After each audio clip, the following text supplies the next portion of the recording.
Itukbal ko kaniyo mga kiaulungan sin Allah Ta'ala in sa salaman sin Islam. Amunain assalamu alaikum warahmatullahi wabarakatuh. Mga kiaulungan sin Allah Subhanahu wa Ta'ala, lando malaggo imaudu sarta mabugat.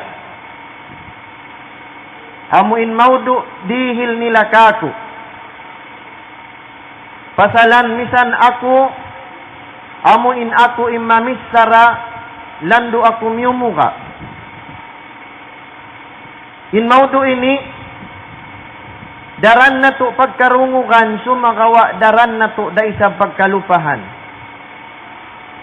Ang pawayroon tuod bulirapat, mabaya kita nyuri, mabayain maudu ini rumagpak patiap-tiap manusia. Sumagawa, sabab hati ko sing kalipaga, sing pangatayan sing kita niyo. Imaudu ini, misan na to pagkarungugan daran, agad di da magpakapinda sing kabuhi sing kita niyo. Mainkan, bang na to dungdungan marayaw, wayroon na manjari sarapon, atawakan pasarapon na to di hadunya.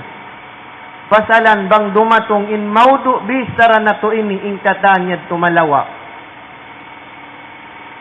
In Nabi na to Muhammadun sallallahu alaihi wasallam, daran siya magpatumtum kato, muna-muna ha mga sahabat niya. In akin niya laong niya, law ta'lamuna ma a'lam, labahiktum qalilan, walabakaytum kathira. Bang niyo hajja, hasabda sin Nabi sallallahu alaihi wasallam, bang niyo hajja kaya ingatan immatan kaya iingatan ko, tartanto tiyu-tiyuan niyo in pagkatawa niyo, buat malaingkan pataurun niyo in pagtangis niyo. La ilaha illallah. In parakala ini amun bistarahun na to bihaon, ngianan sin Allah Ta'ala hakamatauran ayat yan halawm sin Quran in siya musibat. In pag-iyanun kamatay, in ini ngianan sin Allah Subhanahu wa Ta'ala musibat.